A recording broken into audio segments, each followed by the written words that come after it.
Listening to David Lammy there, what did you make of that? He sounds optimistic. He does, cautiously. So I believe everybody is cautious. And the reason why everybody is cautious is where Mr. Lamy is, Israel, Netanyahu. All ducks are allied. You've seen, you've heard from the world, there was a Security Council resolution already. There was a Biden initiative in late May for a ceasefire. Hamas has expressed its positive response. The mediators, including Qatar and Egypt, together with the US, has been at it for some time. And the world has followed that Netanyahu has all along maneuvered, changed the goalpost.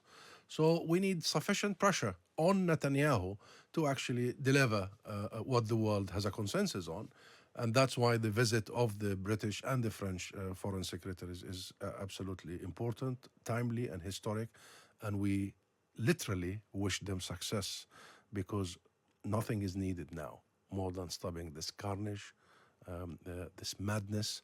And if it's not stopped now, after all the sheer suffering, all that happened over the course of 11 months, and with all the dynamics that you've just mentioned, stopping a regional war that I believe Netanyahu was instigating, if it doesn't happen, then we are into a new arena that will be a lose-lose for everybody. So let's hope, let's pray, let's work together that later today we will hear good news and the world has managed to finally rein in the unhinged Netanyahu and Israel. Do you feel that could happen today? It could happen if the world not only does the talk, but also do the walk. And the walk requires action, not just words and statements and sympathies. And Netanyahu will only listen if he believes action is to be followed. And action requires creating a leverage with him, a real leverage with him. And the leverage does not come by just carrots and more carrots. What are you suggesting that would be? That would have to include that, we cannot continue providing you with the weapons that end up killing thousands of children. This is illegal. These are war crimes, and countries who provide Israel with such weapons are complicit. Not according to what am I saying, Rosie. This is the ruling of the International Court of Justice and the International Criminal Court. So the legal side is very clear.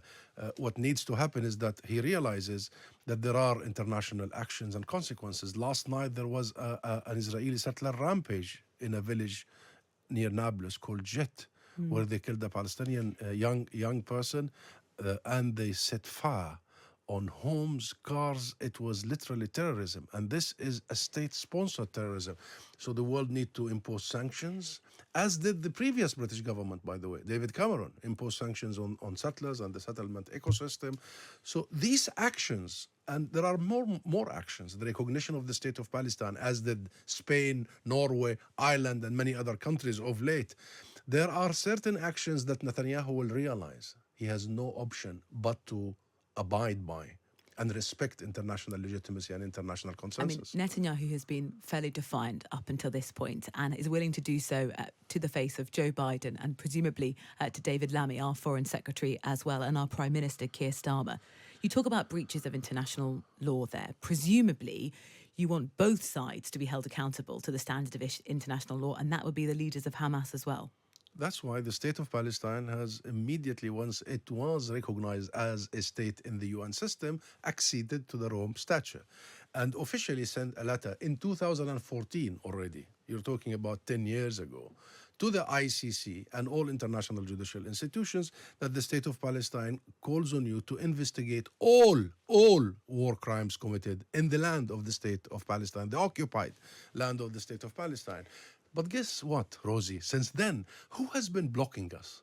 It's Netanyahu, it's Israel, calling that anti-Semitic, not wanting to cooperate with the international system, and Israel's backers, including often the UK government and of course the US administration, always blocking the application, the equal, I have to stress, the equal application of international law on everybody. So yes, Rosie, we want to see the equal application of international legality on everybody, and whatever the ICC comes up with, we will adhere to. What we can't get away from is this renewed violence that started in October was triggered by the actions of Hamas. the question here is, does all that happened since then justify that?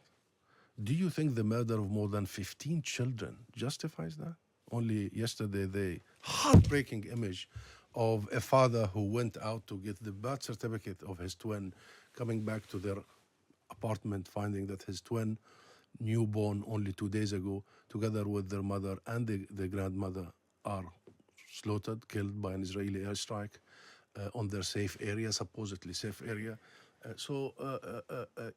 Referring back always to the 7th of October makes it sound like, Palestinians are not allowed to talk about their grievances, that the 7th of October happened in vacuum, that we dare, and I had to face all this all along, we dare speak about our pain, our suffering, and what has been taking place for 76 years and counting. Yeah, I really, And number this one, is number decades two, long. So we're it does talking not about what's justify, happened Rosie. in the last year. And I know you've got family, friends in Gaza. We understand that this is sort of a deeply rooted, painful conflict. What we are searching for now in these talks is some kind of solution, some kind of glimmer of it. But Israel will say we need to completely obliterate Hamas. Do you think it's possible to do that?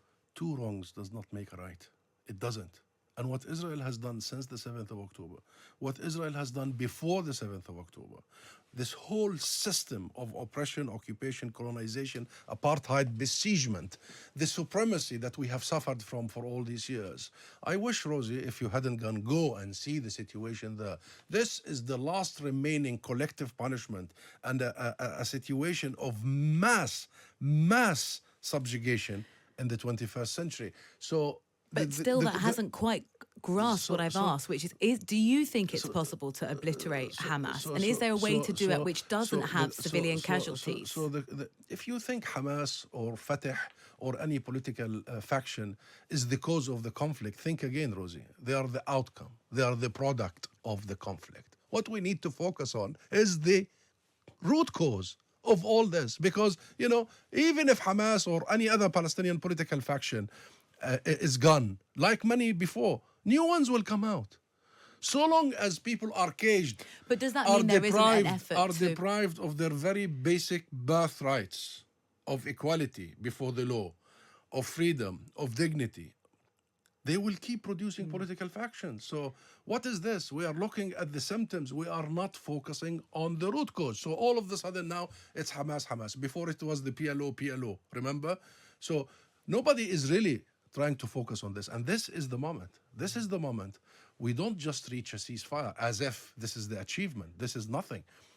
We achieve a ceasefire because what happened over the last 11 months is a travesty, is a dent in our humanity. It must stop. But we move swiftly from a ceasefire towards really addressing the root causes. And the root causes are very well known. Israel has got to be out. But the of the immediate occupied conversation that they're having now. Did you read the ruling of the International Court of Justice? Let's just talk about what's happening. That's the highest now. court of the globe. Did you see it, let me Rosie? Hamzan, for 1 second. The conversation that we're having now is trying to deal with what's happening now in the immediate, and then definitely there has got to be conversation about what the long-term solution for this is, just from a personal level, because I think people hear conversations like this and they feel despair, and you must as well feel this and think, where can we possibly find an area where there can be agreement when there is so much pain and hurt on both sides? Just from a personal perspective, tell us, your job's changed dramatically in the last 10 months.